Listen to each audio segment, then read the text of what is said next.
My friends, here we are again. I am sitting with Rantiton Wright, ready to do segment 13 of. How can you say that? And tonight we have a topic that I think there's so much material to cover. We may be doing a few segments, and it is parenting in the modern world. Ooh, that's a good topic. I think I must have picked it. John picked it. Rantiton picked it. Whenever you guys hear us talking about something that's really dicey and edgy And intelligent. and Informative and educational. it's Rantiton. Yeah, exactly. Because I am incapable of coming up with any good topics. Correct.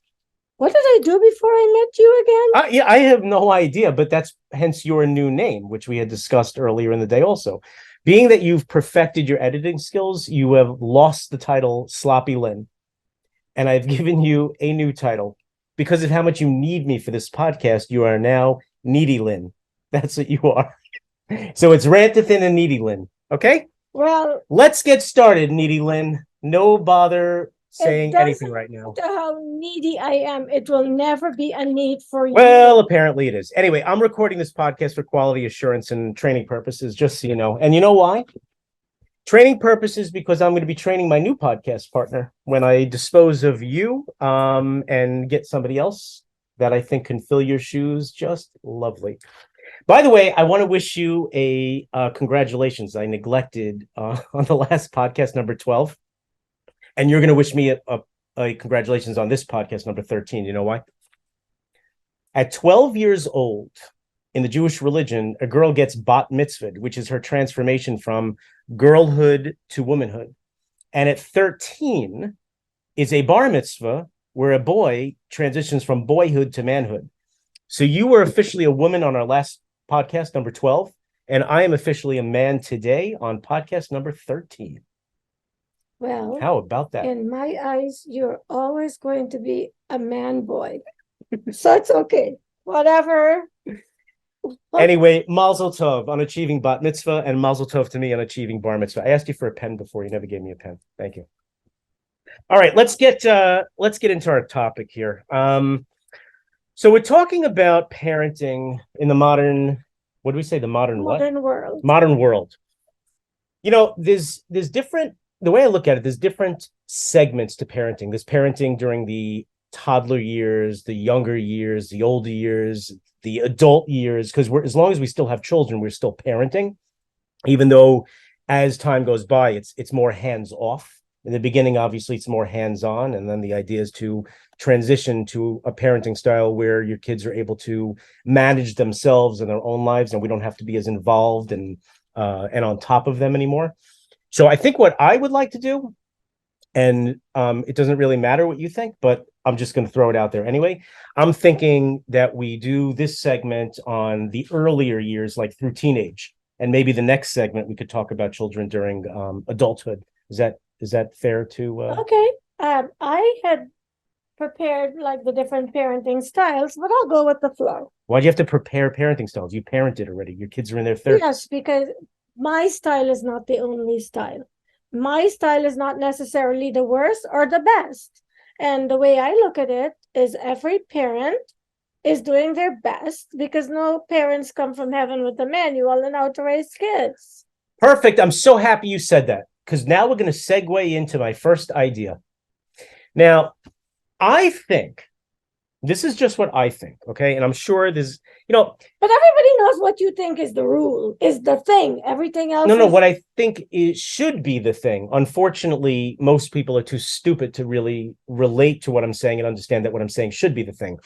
I would suggest... Stupid. Stop it. I would suggest that when a person, you know how when a woman gets pregnant, a lot of times they go to these dopey Lamaze classes. Did you ever do that Lamaze class? Yes, I did Lamaze, and it helped me. Oh, so please, it's not it's so dopey. dumb. It's a money grab. When have you ever carried a child? When have I not?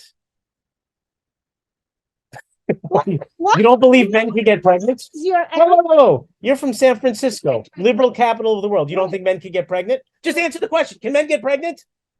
Why You won't even answer. Oh my God, you're one of them. Your answer surprise. Oh my God, you're one of them. Can a man get pregnant? Yes or no? It's a yes or ask me the question. Yes, John, you're the only man who's ever been. Ask me a question. Can a man get pregnant? No, I'm not asking you that. The answer is no. Do you think a man can get pregnant? You. Okay, enough said. Now, so this is what I'm thinking. I'm thinking that instead of dopey Lamaze classes, the government should mandate through, by the way, a government department that we're going to create called the Department of Family Services. Okay, so there's going to be a government agency called the Department of Family Services. And what the Department of Family Services is going to do is they're going to mandate certain things for people that are about to parent. Now, maybe they want to mandate Lamaze classes. I don't know. I don't even know if that's like even a thing that matters anymore.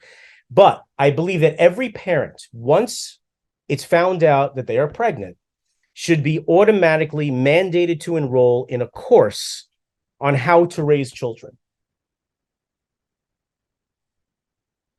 Why? What? What's the problem? I'm looking at you because don't you? Is that so crazy? No, but it's not mandated, but there are a lot of these. I know it's not. It should be. No, I want mandated. Let me ask you something. Can I? You want? Just because they mandate something, the people can go through the classes and it doesn't mean anything. But at least they go through the classes. Today, it has to do with desire and attitude. All right, well, here's what's going to happen. Person is not desirous of being the best parent.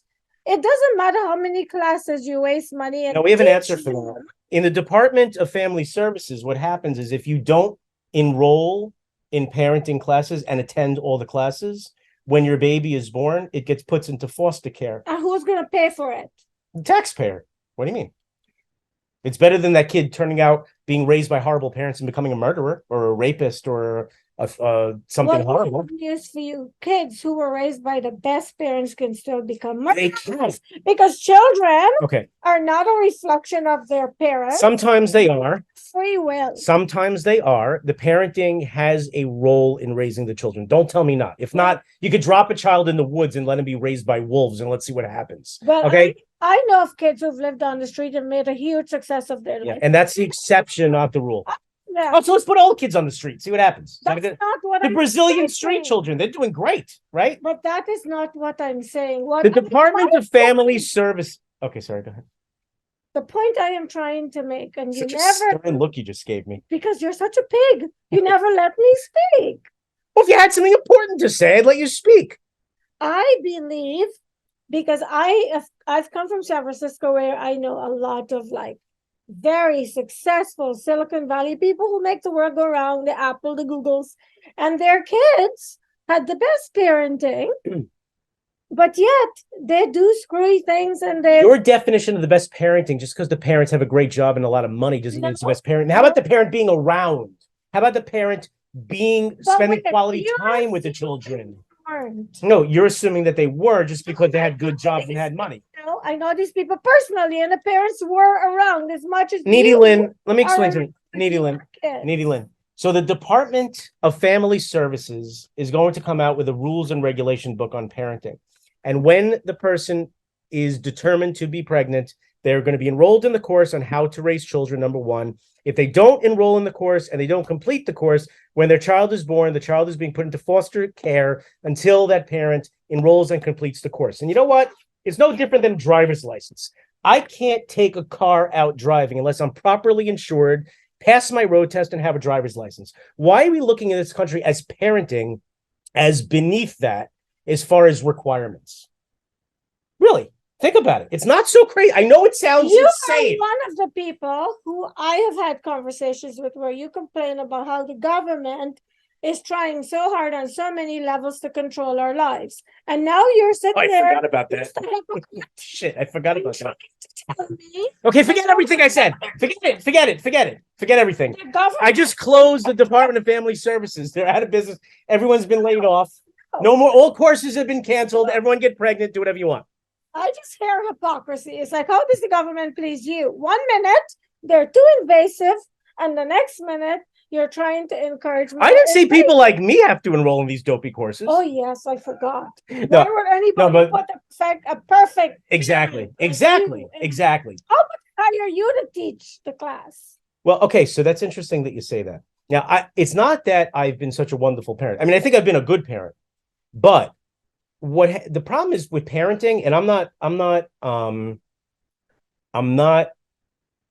trying to think of the best way to say this. I'm not the perfect parent, but the problem with parenting is it's like on the job training, right? When you become a parent, you're like, oh my God, we just had a baby. What do we do?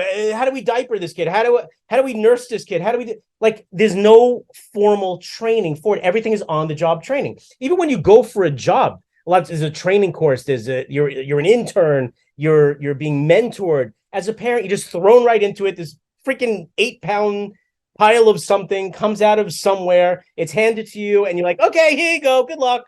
Hopefully everything goes well. I mean, something doesn't sit right with me about that. I'm not making fun. I'm being serious. So I'm going to answer what you said. So basically, you're joking, saying, oh, you teach the course. I think the course should be taught by experienced parents that have raised multiple children and done some sort of decent job where they can give advice. In other words, you're not going to go to like an accountant who every time he does a tax return, he does it wrong and it gets audited by the IRS. You're going to go to an accountant who's good, a CPA. So same thing with a course that you would take for anything. You don't want to take the course by someone that was a failure. You want to go take the course by someone that was really good at it. So yeah, I don't want government being intrusive in our life. Of course I don't. But there are certain ways that the government can play a role to help better society. And of course, I'm joking about everything I'm saying here with these, crazy ideas. But there should be some sort of formal something so that parents really are prepared to deal with it. Because, we were talking about on the prior podcast or 2 podcasts ago, whichever one it was, maybe it was before your bat mitzvah podcast. Maybe it was 11, where we were talking about children and teachers and how impressionable children are and how teachers really need to take their job seriously because they're making impressions on these little kids that could determine the outcome of their lives. Parents are even more, right? I mean, parents are the primary place where children are living and they're raised, and these are the primary influences on them. So how can we not have something formal that parents have to do in order to be able to be qualified to raise children? Say something now. Sure. We know you like the stage and you have a lot to say, and I really respect what you have just said. But Jon, here's what I think you are a little oblivious to. You have been able to earn enough money to support, because you have a really good job, to where you could I'm a podcaster. I'm like a loser. That's your other job. Oh, okay. And so it's easy for you because you make enough money that you could keep your wife at home, and then you can come. I keep her at home for security reasons. Okay, whatever. Don't interrupt me. You can't help yourself. Get that finger out of my face. It's scary. But you need to understand, a lot of America, both parents have to work. And sometimes they have to work 2 jobs. So where are they going to get the time to take a class because they have a baby when they need money to provide a place for the baby to come to?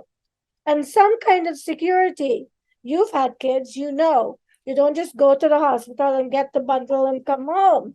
There's a lot of preparation that's required when you're having a baby. And if you weren't rudely texting while I was speaking, you would have known what I said. I was texting you. Hear how you answer now.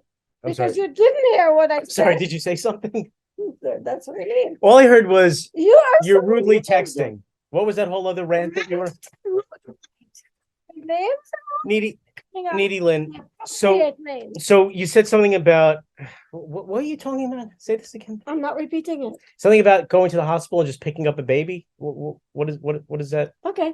My podcasters are getting a pretty good idea of what you're like. But that's exactly what you do. You go to the hospital, you this thing comes out of you and it's handed to you, and now you have a baby. Yeah, that's exactly what happens. What do you mean? When you guys, what kind of preparation are you doing? Had your children, you didn't have a baby shower, you didn't buy baby clothes, you didn't get the stroller, the car seat, you didn't prepare? So no, but it's very specific why.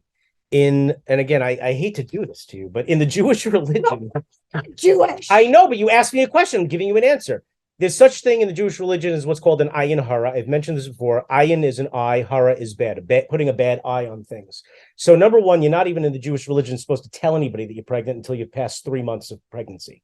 But that's true in most cultures. Okay, I don't know about most cultures. I'm just saying. So after 3 months, that's when you're allegedly supposed to be able to tell people, because you're past the trickiest part about maybe having a miscarriage.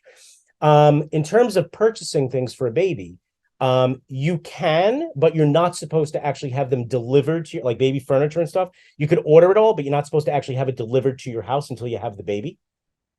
You didn't know that? Okay, I'm just telling you things. So where does the baby sleep when you bring it home? No, once you have the baby, call up. Okay, deliver it to my house. It's fine. I mean, maybe you could do it like a week before. Or what? You're supposed to wait till like the very end. Again, all because you don't want to put this bad eye on the potential. Oh, you Jewish people are super superstitious. I don't. It's not superstition. These are things. It is. No, it's things. Science is behind that. I don't know if it's a science, but there's religious reasons behind. It's not super. There's religious reasons behind these things. Okay. You should know this. I do know. We all want to know. What's the religion? Well, my youngest is 18 years old, so like I don't remember all this stuff, and I'm not a rabbi, so I wasn't prepared for the podcast. Okay, why are you pressuring me like this? I'm asking questions. You're making it really hot in here and really uncomfortable. Open a window. By the way, what the hell is with this studio? I'm like moving furniture around before I got here. Don't we have staff for stuff like that? Why am I moving furniture and like? John, no deviations allowed. You're not even like gentle with it. You're like in your face with the deviation. Next time, prepare. I want to tell you something about raising children. I heard a very we're all over the place. We're staying on topic here. This has to do with raising children, and it's actually very relevant. I was I always talk about that rabbi that gave me all the advice and all that stuff. So I went to a thing a couple months ago where he was there. His son was taking over for him, and he told a very interesting story, which I absolutely relates to this podcast. So he was talking about, and I hope I didn't say this in a prior podcast, because otherwise it appears that I might have some senility issues. So I am looking at the time. You can't look at the phone. No, you're trying to text. The time. No. Okay, what time is it? Let's look at the time. See where. Okay, okay, very good. Okay, we have 29 more minutes to go. Okay, so I'll talk fast. So anyway, I was at this thing the other day. And this rabbi's telling the story, and he says, I was in upstate New York, and there was this horrible storm, pouring rain, lightning, thunder, flooding, disaster. Lots of wind damage and everything like that. He goes, and after the storm was over, and you'll see, by the way, how this relates to children. He goes, after the storm was over, he goes, I was looking around and I looked at the trees, and I noticed that there were a lot of trees that were knocked down. He goes, and I also noticed there were a lot of trees that were completely untouched. He goes, and I was thinking to myself, I'm wondering why. What's the difference between this tree and that tree, that this one fell and that one didn't fall? He goes, so I was talking to one of the local farmers there, because upstate New York is very like rural and hicks and, like that kind of thing. Not, like necessarily normal people like me. Probably like people like in Guyana, like, stuff like that. Anyway, so like people that live in forests and stuff like that. Anyway, so that look could kill. Wow. Anyway, so, and he says, he goes, I was talking to this guy, and I asked him, he goes, what's the difference between this tree, that tree? Why did this one fall? That one didn't fall. And the guy said, he goes, when a tree has it easy and it's watered all the time, it soaks in the water, it grows, whatever. When a tree is not watered, when a tree is not watered all the time, the root system has to grow longer and deeper because the root system searches for water. So it spreads out more. He goes, and it's like that in life with children. When a child is handed everything and it's easy for them, their root system doesn't grow as long and as thick and as deep as a child that has to not necessarily fend for themselves, but to do more on their own and be more independent. So the tree that had the water given to them all the time, the root system was small, that tree fell over. The tree that was not handled with baby gentle gloves had to grow the longer root system to look for the water, and therefore was able to stand up stronger in the storm. You see where I'm going with this?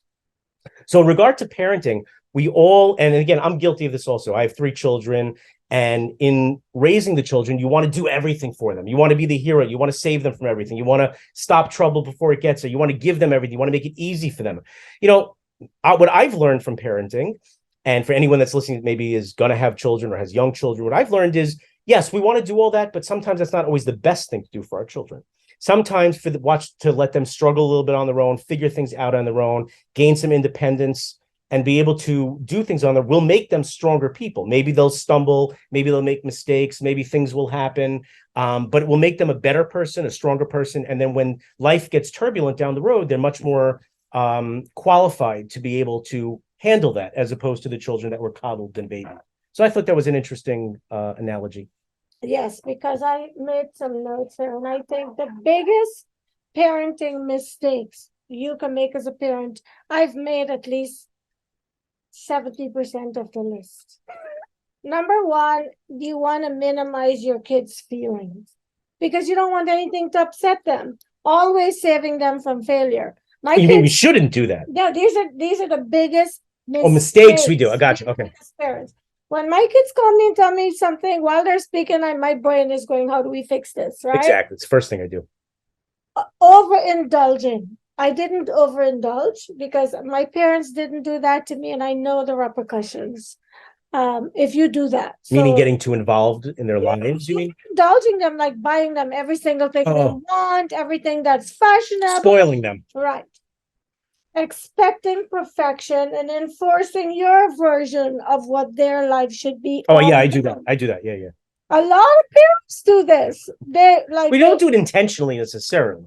They want it to be something that they weren't, and so they think it's their child's job to go do the thing they didn't do, and they don't allow the child to pick or to be independent with what they want for their life.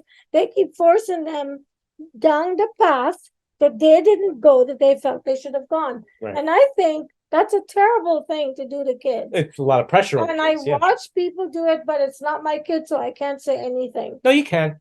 I've said things. Making sure they're always comfortable. I think that's a big mistake that I too have made, because you're not always going to be there. And there will come a time when something happens and they're uncomfortable and you're not there to fix it for them, and they're screwed. Right. And then let me see what other words. Oh my God, how long is this list? Not setting boundaries. Okay. No, I've tried to come up with good ideas. These are good. These are really good. Yeah, they're really good. You're bitching because I'm talking too long. You don't like it. I love it. I am so enjoying this. Go ahead.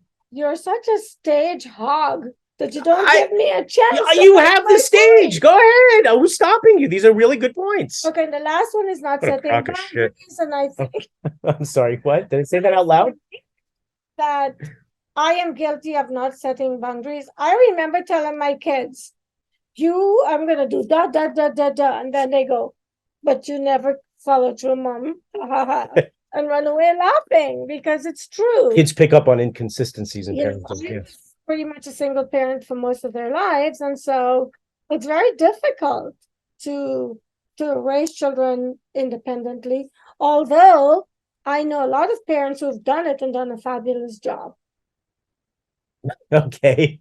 You want me to argue with that, or? No, that's just my. Oh, okay. Yeah. No, but if you disagree, you're welcome. It's not that I disagree that you know people that did a fabulous job as a single parent. I'm sure there have been, but if given and this is nothing against divorced, widowed, whatever parents, if given a choice between single parent household or multiple parent household, again, assuming all parents are normal, clearly the statistics show that the child raised in the dual parent household with normal parents is going to have a better shot at being raised properly than the child in the single family household. Providing the parents have a good relationship, because I know many families where they're together and they fight and carry on in front of Well, again, we could start adding layers of criteria on top. I'm saying normal. When I say normal, I'm covering most of these things where it's a normal household. Now, again, the argument against, and again, the show is called How Could You Say That? Okay, so I'm just going to say these things, even though they're going to be offensive to people. Okay, this is statistics, and as I've told you before, and as I've heard from Ben Shapiro, facts and statistics don't have feelings. I've said it before.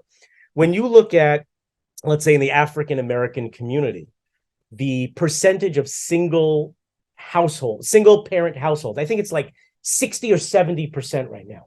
And when you look at crime statistics and you look at things like dysfunctional children and whatever, the statistics are overwhelmingly showing that they are more prevalent in the single parent households. Again, don't belittle me for saying that. That's the statistics. They don't lie. Now, there may be other reasons for that, whatever, socioeconomic, whatever. I'm just saying those are the statistics. So what I'm saying and what I'm arguing is that I believe that the child it's all about a game of odds.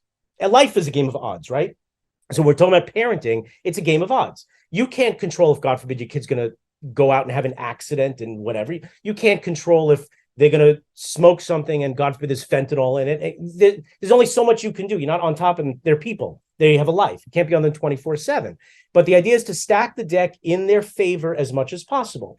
And when there's dual supervision from parents, and when there's dual perspectives from parents, and when there is maybe even two incomes from parents, there's so many benefits to the two parent household that I think it just puts the odds in the favor of the child of having ultimately growing up more successfully. That's just what I'm saying. I'm not knocking anybody else.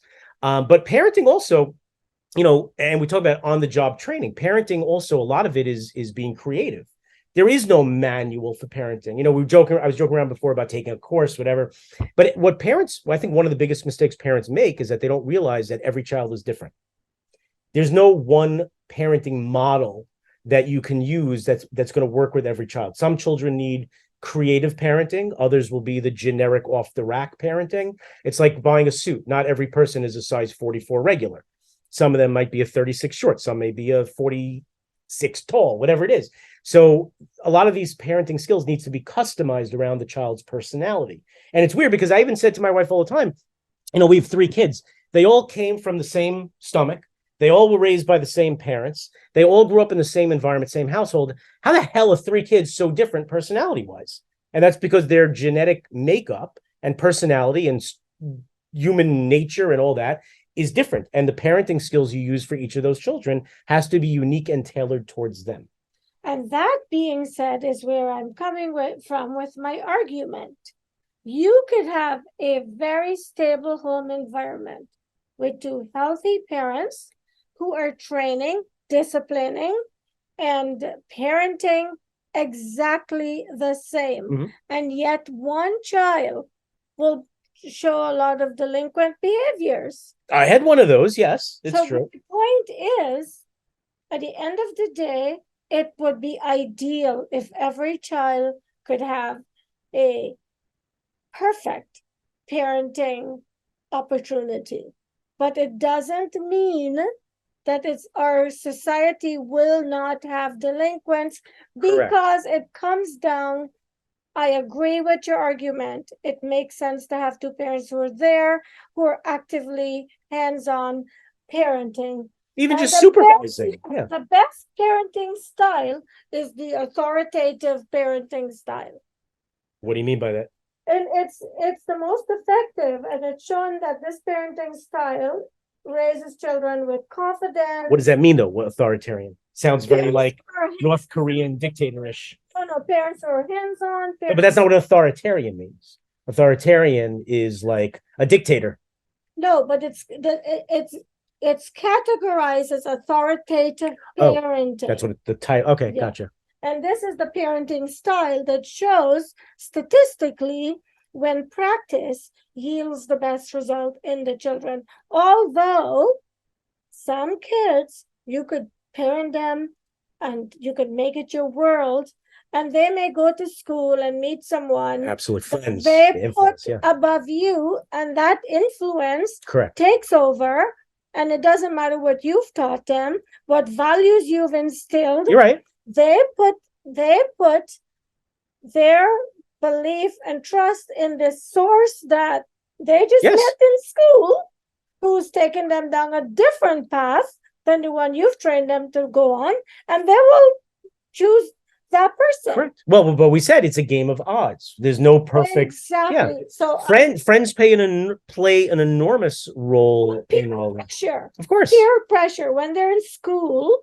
they want to please their friends more than they care about pleasing their parents because they know the parents will always be there. Like speaking of peer pressure, like I was just in a situation with peer pressure 15 minutes ago. So I keep kosher, right? And I was offered by you gum that wasn't kosher, and I felt like I was getting a lot of pressure to have that gum. I didn't give in to the peer pressure, but it was intense pressure, and I almost crumbled. So I know what you're saying when it comes to peer pressure like that. I was literally just victimized by that 15 minutes ago in the studio. But that being fortunately, I was raised strong enough to have resisted that pressure. Okay, back to a serious contribution to a show that I think it's pretty serious on a lot of levels. I think the fact that you are Jewish and a lot of people who've raised their children in religions, I have to give you thumbs up because studies have shown that there is no moral difference between children who are raised as religious and those raised as secular. There's no difference? Yes. So why give me a thumbs up? No moral difference. So why give me a thumbs up? But they found that children who were raised with religion are generally better people. Oh, interesting. But it also depends on the religion because there's some cults. Right. I always wanted to be in a cult. I wanted to be recruited for a cult. I lived really close to a cult. Which one? Jonestown. Oh, is that where they all killed themselves? Jim Jones. Yeah, he was. That was enough cult for me to know I went nuts. That was in Guyana? That was in Guyana. Oh, they all killed themselves, right? Did they drink poison? Mm-hmm. Oh, that's so cool. Made them. Anyone from your family in that? No. What? What? Jon. I just don't know if anyone from your family was in that cult. It seemed like a very interesting cult. It wasn't far away from where we lived, and my mother had friends that were part of it, but they were all Americans. I would have liked to have interviewed some of them for our podcast. Jim Jones probably would have been a great guest on our podcast. Sure. Oh, that's after he'd given you some cyanide list. I don't know what's in the tea. I don't know what's in the tea you make me all the time. I don't know. You might a few drops of Jim Jones. I'm feeling it. I'm feeling it. Yes, my heart rate's slowing down. Stop. And if you don't behave, I'm going to increase the drop.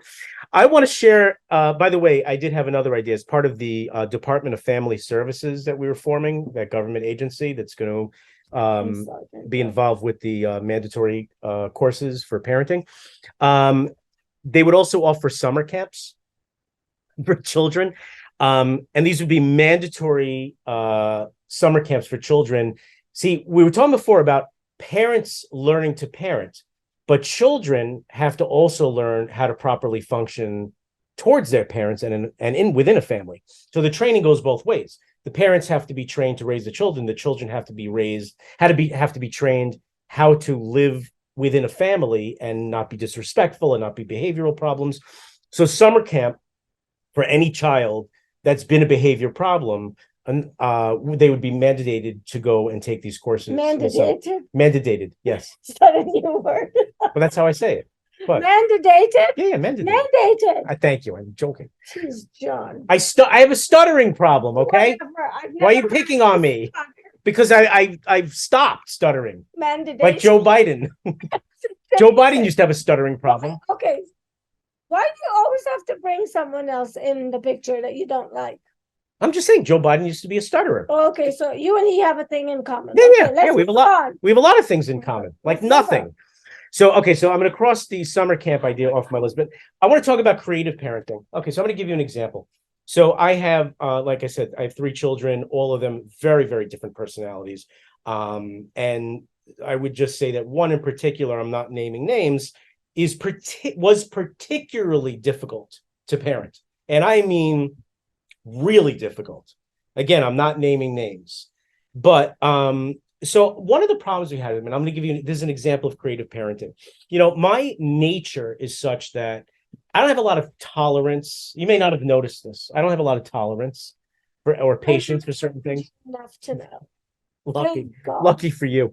So it's kind of like, listen, this is the right way to do it. Just do it, shut the hell up, and let's move on, right? That's kind of like my philosophy in life. Like, if I'm telling you what you're doing is wrong. It's going to lead to disaster. Just don't do it and do this instead, and you'll be fine. But of course, kids don't necessarily listen. So one of my children, again, not naming names, had a tough time with that and would kind of do his own thing. So one of the things he used to do was on the Sabbath, we're not allowed to use any electronic appliances, being Jewish. And he would, oh shoot, I said, hey, damn it. Shit, I only have one boy. Okay, anyway. Okay, fine. Yeah, you're right. Well, he still denies it. Anyway, so he would be on his phone on the Sabbath, but he would do it like when no one was looking, he would hide it in a pillow and using it, whatever. So I said to him, look, I said, listen, you're old enough to make your own decisions. Okay. I can't tell you what to do. That's between you and God. But what I'm requesting is in my house, when your sisters are around, and it's just not appropriate for them to see it. So you want to do that between you and God. You answer to him. If you think it's okay, do what you want to do. But into myself, I'm thinking, how do I get this to stop? Now, can I take the phone away? Okay. Can I cut the service on the phone for the day? Okay. But these are all extreme things that you don't want to do. And this particular child needed to be handled in a very different way. So what I did was I went to the grave of a rabbi. And Rabbi Schneerson, who we talked about, the head of the Lubavitcher Hasidim, buried in Elmont, New York. And this is a place where I was going to take your friend when she comes in from Australia. So people flying from all over the world and whatever. And what you do is you write notes.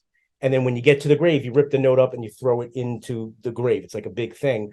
And when you pray by a holy person's grave, God's supposed to be listening to your prayers better than he would in normal circumstances. So I went there and I said and I'm talking to myself at the grave and I'm saying, this is my problem. How do I fix this? And all of a sudden, an idea came into my head, right? And I go home and I said to my wife, I go, you're not going to believe this. I just came up with the best idea when I was at the grave. And it's like I've been knocking myself in the head for a year trying to think of an answer. What did I come up with? Okay. So I bought this small little plastic, looks like a prison cell, right? With a lock on it. And what I said to everyone in my family is, look, we're all going to put our phone, whoever wants to, we're going to all put our phones in this over the Sabbath. We're going to lock it. At the end of the Sabbath, we unlock it. Everyone gets their phones back and we're doing a raffle. Everyone's name goes in the raffle who had their phone in there, and whoever wins the raffle gets $5 if you win the raffle, right? So every week we're putting our phones, and all of a sudden my son's like, oh, damn it, I did it again. I revealed who it was, which kid. Damn it. I'm so stupid. So we all put our phones in. After like the first 2 weeks, he's like, well, I want to be in the raffle. I'm like, okay, so put your phone in there over the Sabbath. We lock it up. All of a sudden, he got into this. And of course, somehow he won the first raffle that he was in. So he felt really good about it. And then it became a thing where for the last 5 years on the Sabbath, right before the Sabbath starts, we all put our phone and we lock it up and we do the raffle after the Sabbath where everyone gets their phone back. Now, it's cost me hundreds and hundreds of dollars, but the lesson here was creative parenting. I didn't have to force this on him. I made it fun and exciting. And ultimately, I got what I wanted. And ultimately, he ended up doing the right thing without fighting, without an argument, without having to do anything drastic. So with parenting, we can do creative things like that. This is why I want you to teach the damn class, the parenting Seriously, class. that was a really good idea, right? Yes, it was brilliant, Jonathan. Hats off. Thank you. I have a lot of things I did like that, but I just want to give you an example. So as we continue with this, you can give more tips to parents. They might benefit from. Jewish parents might hear this and might want to use it for their kids. Yes, very good. So if, let's face it, parenting is not easy. It was very, very tough for me because I have strong daughters like myself. And you mean stubborn? 2 girls and me, and it was not easy. And if you ask them, they'll probably tell you I'm the worst mother. But if you're a young parent, or if you're a parent who is struggling, a single parent especially, here's a tip that if you can manage this might help you. It's called positive parenting. And I came up with the word wear, W-E-A-R, and we all get dressed, we all wear. And what it stands for is warmth, engagement. Wait, what was the first word? Warmth. Oh, warmth. Engagement, acceptance, and then responsiveness. And if you could somehow incorporate these into your parenting style, you may find that it will help. And I know it's not easy because when they do crazy things and you're full of rage that they would do something like that, you know, you don't always think, oh, we're. So what does we're mean again?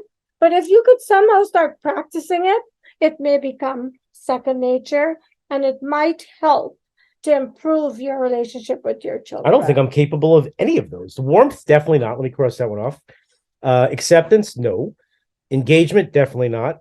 And what was the last one? The R? Responsiveness. Yeah, no, can't do it. These are positive parenting skills that if you could master them, will help you to yield a good, healthy I think you're right. I'm just not capable of any of that. Such a shame. Well, John, you don't need. Where were you 24 years ago when I had my first kid? Where was I when I had my kids? I learned all this later. I have to say something. Can I say something? A little bit off topic? Please, go for it. I was scolded the other day by my wife in a store. I just want to share this because I want you to tell me if I was wrong here. So I have this thing when I go to a store, when I see things that are out of place at the store, it bothers me. Do you have that? Like where you just start picking things up and putting it away? Jeff, but keep going. I used to work in retail. Store, how do you know? Okay, well, now you're getting very close to what my wife said. Because women think alike. Yeah, well, that's unfortunate. So I used to work in Burlington Coat Factory, and I was the manager. I think I mentioned this on a prior podcast. I was the manager of the men's shirt department, and it was a very big challenge keeping all of the clothing in order, in size order and color order. I was very neurotic about that.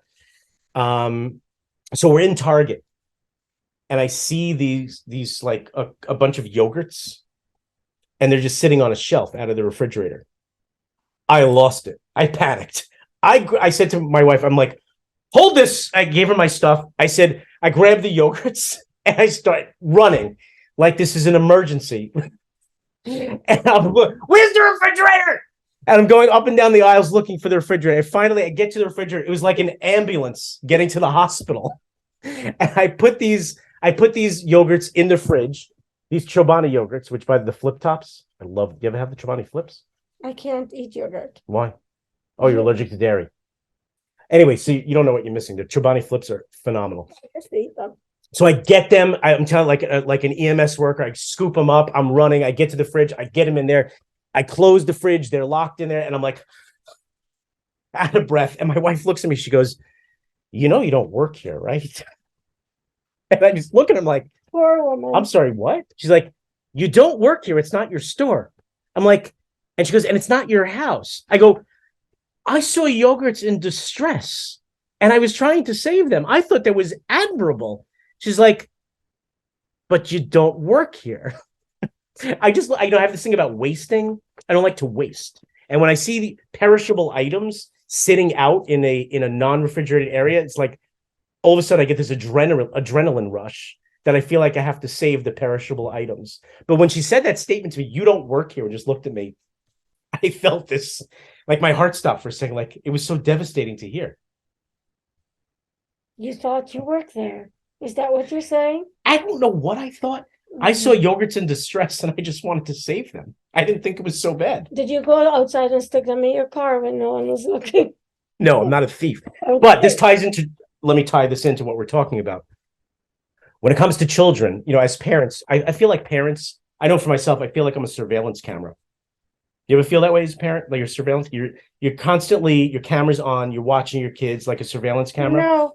Okay. I didn't do that to my kids. I taught them right. No, it's not doing anything to them. Them. It's watching, surveying the landscape. I'm talking about when they're younger. I'm not talking about when they're in their 30s. Yeah, but still, to me, if you're not careful, and this is just my opinion, right? I'm not knocking how you did it. Sure you are. All I'm saying is, for me, if I did that to my children, they would interpret that like I didn't trust them. So what I said to them, look, I've done my best as a mom. I haven't been perfect. Right. I don't know how to do perfection. Yeah, I know. But I've done my best, and you know what is right from wrong. Always remember that every choice has a consequence. Right. And a lot of times, before you make the choice, you know the consequence. So bear this in mind before you make your choices. And with that, I allow them, Space. yes. Well, but that's a good model for life, not just for children. Even as adults, we should be thinking about that. But what I was tying this in is that being a surveillance camera, using your eyes and watching the landscape as your children are around, I always felt like when I see danger approaching, that I should kind of get in the way to prevent that from happening. Whether it's like, getting to my son's car and just checking the oil, checking the tire pressure, just making sure that it's like, but there have also been times where something else has happened. Again, I don't want to get too into it because I'm not looking to betray anybody's trust, where I saw danger on the horizon if a certain behavior continued to occur, and I would get in the way, stomp it out, destroy it, and make sure that whole problem was cut off and killed to prevent it. So again, I was talking about the yogurts, but I was using that as a metaphor for when you see your children in distress or when you see trouble approaching them, you kind of, as a parent, the knee-jerk reaction, I'm not saying it's always right, but the knee-jerk reaction is to sprint into action and to try to get in the way like a Secret Service agent getting in front of your kid to take the bullet to keep them safe. That was the analogy why I told that story. I think every parents has a tendency to want to do that. Yeah. But we have to be careful. Like if it's going to be a physical danger, like a car, of course, that is our right as parents to make sure we keep them safe. But when it comes to certain things like the friends they keep and the places they go, and you've limited control over that. Being that you've taught them enough to know exactly this is not a place I should go. This person is very different from what my parents told me is whatever. So this is not a person I want to align with and spend too much time with. You hope, but sometimes they don't. And what you have to do is just be there if they need you. Because if you try to pull them away, sometimes it just. But that's where sometimes that creative parenting comes in, where you can create strategies to do it in a sort of an underhanded way, where you can accomplish what you want without having the friction and the tension that results in what a parent trying to stop certain behaviors. Exactly. Yeah. And real quick before we wrap up, I just want to make a point about we're done, but I have to tell this real quick.